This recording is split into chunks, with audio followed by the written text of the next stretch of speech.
If you have ever heard about the country called Iraq, there's a huge chance that the picture in your head looks something like this.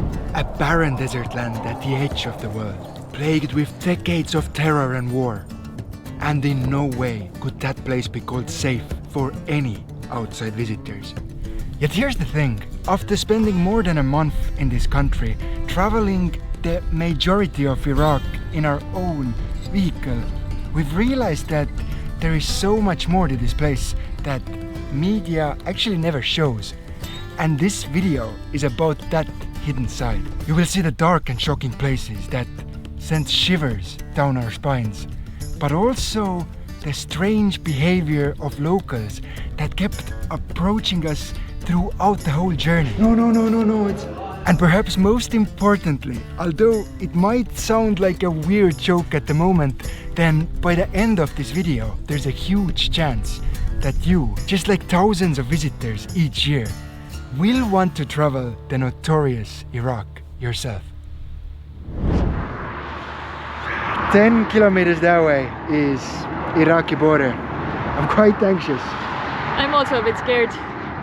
But nevertheless, this is where we're heading. There's no denying it. Visiting countries that have such dark reputation in our everyday news is never easy. We're in Iraq and I'm so freaking tired. Like the border procedures, they just get you every time. But we still have like 2-hour drive today, so there is just a huge prejudice, and you just can't help to feel that danger might be lurking everywhere. And to be constantly alert is just mentally quite exhausting.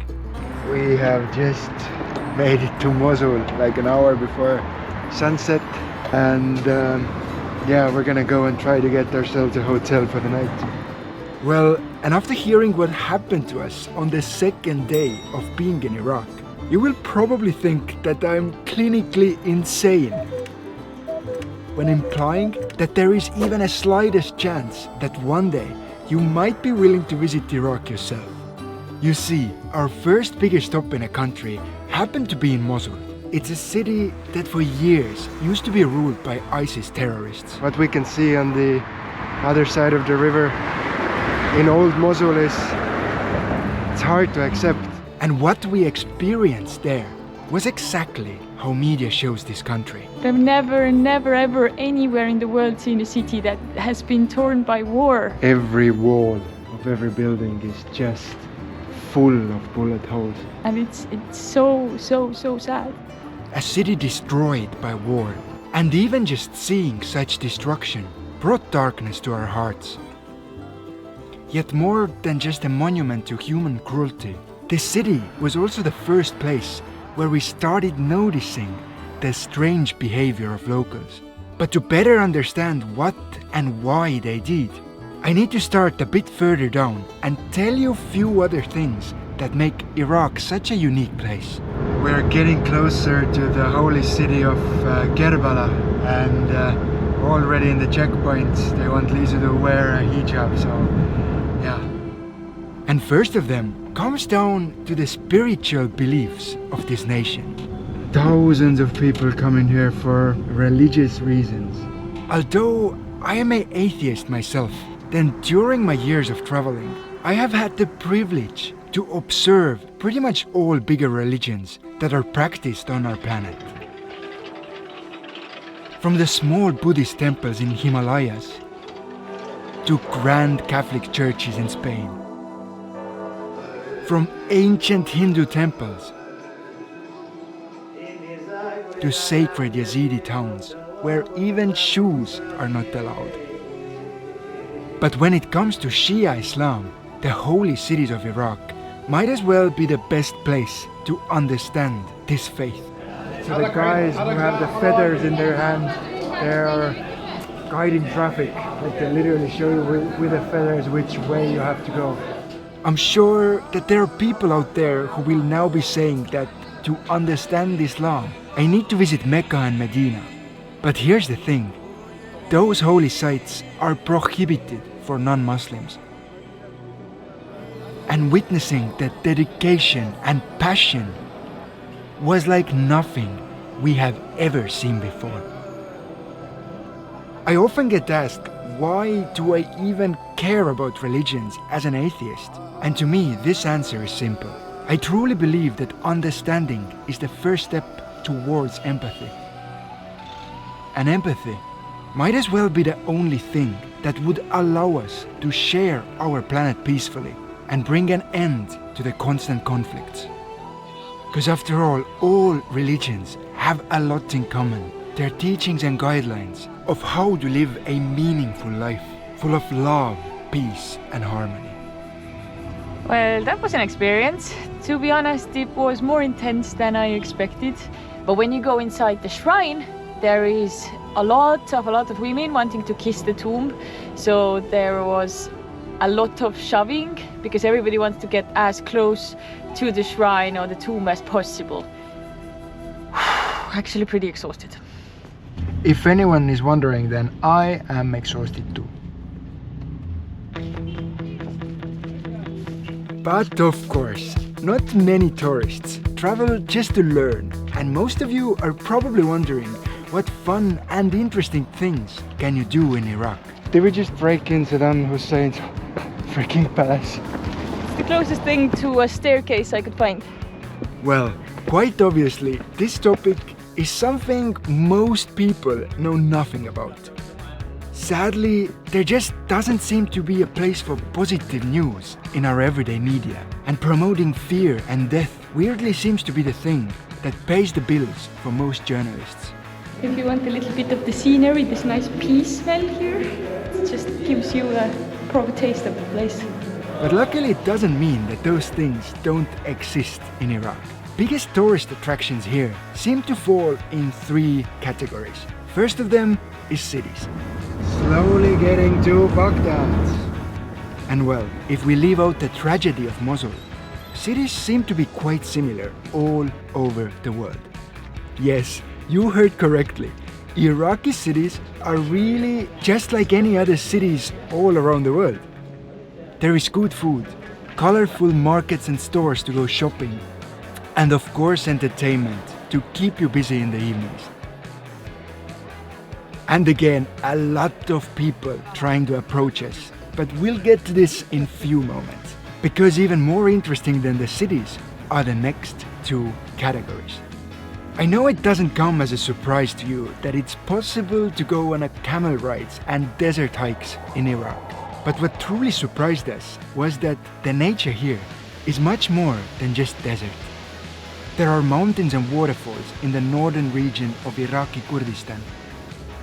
And huge wetlands can be easily discovered on a gondola in the southern part of the country. Yet what truly makes Iraq stand out among all other countries in the world is the third and last category of tourist attractions. It's the main reason why tens of thousands of people each year step out of their comfort zones and decide to travel to a country that many of their friends and family don't consider safe. You see, Iraq is located in a region that used to be called Mesopotamia, a place where thousands upon thousands of years ago, human civilization began. While traveling through this country, signs of the ancient past can be seen everywhere. There's just a tomb here. Sarcophagus. What? Please don't have an ancient curse. Please don't have an ancient curse. Please don't have an ancient curse. Luckily it's empty. This place is freaking huge. Take the city of Hatra for example. Well, what do you guys think? Are we the only people here? It's 2,000 years old. But thanks to the dry and warm climate, it has preserved incredibly well. Just look at those pillars. They're so intact, so beautiful, like a wet dream for art historians. And I'm not gonna lie, being the only tourist in such a big and beautiful city just feels surreal and amazing. But even though it sounds strange, then 2,000 years is nothing in Iraq. There are settlements dating back as far as 8,000 years. That city literally down there is 8,000 years old. Yet of course, just as it is with humans, age alone means nothing. So to give you some sort of a measure of the historic importance, I'll name just a few of the places we saw. In Babylon, we stood where the ancient wonder of the world, the hanging water gardens, once were. In Basra, we saw the Adam's tree in a place that scientists think gave inspiration for the story of Adam and Eve. The tree is a little dry. It has seen better days.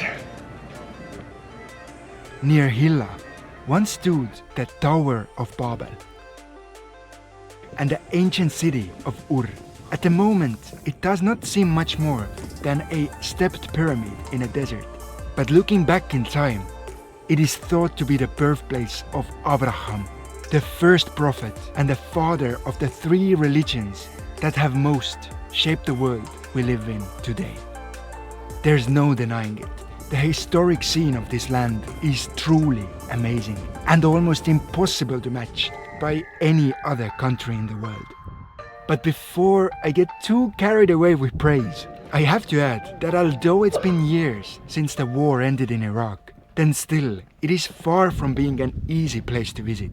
There's a line of barbed wire that runs there, and it kind of shows the priorities of this country again. It's a military zone, and because of this, only 1/4 of the ziggurat is open to tourists. So instead of like doing walkway around it so you could actually experience it, because the thing is 4,000 years old.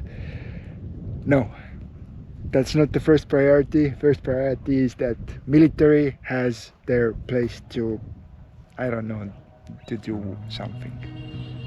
All around the country, the signs of violent past can be seen.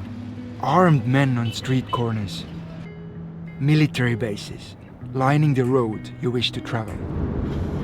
And even moving from one place to another is quite a struggle due to the dozens of checkpoints on every major road. Every 20 minutes there's a checkpoint where we stop for 10 minutes. Tell them where we're from, they look at our passports, they don't know where the country is. Well, and as you can probably guess, the language barrier is also a thing to look out for. English is not widely spoken here. That's the funniest thing, like on a menu we're translating it and one dish says a person with a problem with meat. So I guess it's vegetarian food. But the only thing that made us overcome those struggles and hardships was the very same unique behavior that we first encountered in Mosul. Whenever somebody sees that we're in trouble, that we can't speak language, they find somebody who can speak English, and they're all super welcoming.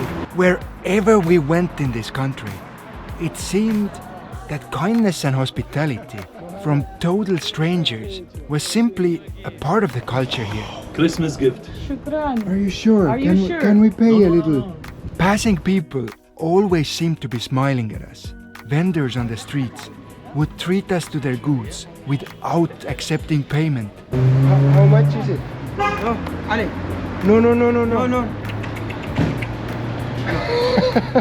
They did not accept our money. But we wanted to leave them like double. We wanted to pay double because it was so much work. They simply didn't accept. And time after time again, total strangers asked us for tea. I also wonder how we get ourselves into situations like this. Lunch, Thank you for being kind. Of course. or sometimes even invited us to their homes. Welcome again.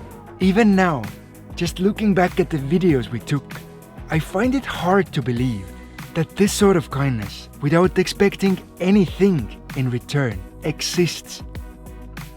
Well, and I truly hope that one day there comes a time when I'm able to open a newspaper and read, Iraq shocked tourists with kindness and hospitality. Friends, I hope that you now understand that Iraq is a lot more than just war and terror. There is so much more in this country that is often overlooked.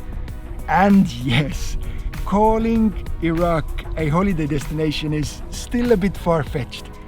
Yet, if you are into adventures, you know, the type of travel that teaches you something new and sometimes even makes you see the world in a different light, then it might as well be a place to consider. Friends, thank you for watching, and let me know in the comments below if there is even a slightest of chances that you will one day want to visit Iraq yourself. Take care. Bye.